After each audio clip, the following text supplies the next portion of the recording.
నమస్తే, welcome to our channel. భారత దిగ్గజ పారిశ్రామికవేత్త గౌతమ్ అదానీ నుంచి వేల కోట్ల రూపాయల లంచం తీసుకొని అదానీ గ్రూప్తో విద్యుత్ కొనుగోలు ఒప్పందాలు చేసుకున్నారు అంటూ వైసీపీ అధినేత వైఎస్ జగన్మోహన్ రెడ్డిపై ఆరోపణలు వెల్లువెత్తుతున్న సంగతి తెలిసిందే.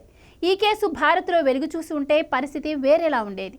అయితే ఈ కేసు అమెరికాలో నమోదైంది కాబట్టి జగన్కు పెద్దగా ఇబ్బంది ఉండదని ఆయన సన్నిహితులు భావిస్తున్నారు. అంతేకాకుండా అమెరికాలో నమోదైన కేసులో అదానీనే ప్రధాన ముద్దాయిగా ఆ దేశ వ్యవస్థలు పేర్కొన్నాయి. ఎందుకంటే ఏపీకి తాము భారీ మొత్తంలో విద్యుత్తును అమ్ముతున్నామని, అందుకోసం విద్యుత్ ఉత్పత్తికి భారీ ఎత్తున పెట్టుబడులు అవసరమని చెప్పిన అదానీ అమెరికా పెట్టుబడిదారుల నుంచి భారీగా పెట్టుబడులను రాబట్టారు. ఆ నిధులను విద్యుత్ ఉత్పత్తికి కాకుండా జగన్ సర్కారుకు లంచం ఇవ్వడానికి వినియోగించారు అన్నది అమెరికా వ్యవస్థల ప్రధాన ఆరోపణ. వెరసి తమ దేశ పెట్టుబడిదారులను అదానీ మోసం చేశారని అమెరికా దర్యాప్తు సంస్థలతో పాటు ఆ దేశ కోర్టులు కూడా భావిస్తున్నాయి.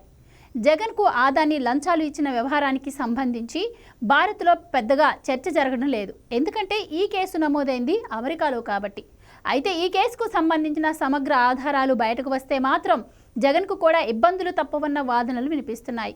కేసు ఎక్కడిదైనా ప్రపంచంలోనే అత్యంత ధనికుల్లో ఒకరైన అదానీకి సంబంధించిన వ్యవహారం కాబట్టి అంతర్జాతీయ మీడియాకు దీనిపై ఆసక్తి అధికంగానే ఉంటుంది కదా.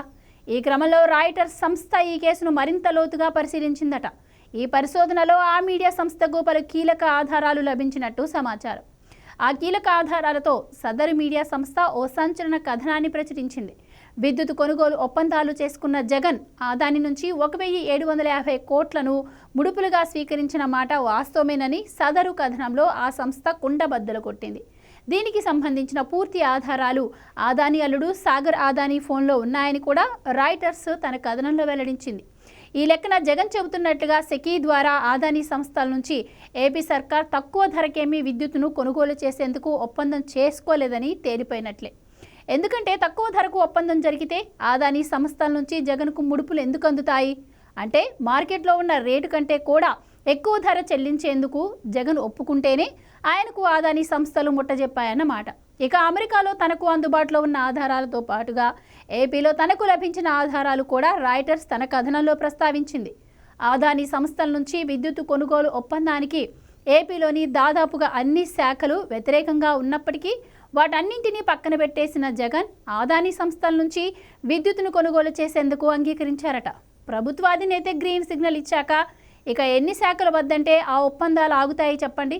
వెరసి అదానీ నుంచి లంచం తీసుకునే జగన్ అదానీ సంస్థల నుంచి ఏపీ విద్యుత్ కొనుగోలు చేసేందుకు ఒప్పందం కుదిరేలా చేశారని రాయిటర్స్ తేల్చిపారేసింది.